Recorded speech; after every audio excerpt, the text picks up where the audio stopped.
আমরা আজীবন পড়ি সুবহান রাব্বিয়াল আ'লা, এর অর্থটা কি কেউ জানে না, ঠিক কি না?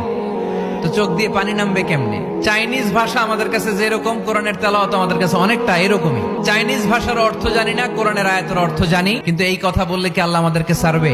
No excuse will be granted that day. সেদিন আল্লাহ কোনো এক্সকিউজ গ্রহণ করবে না।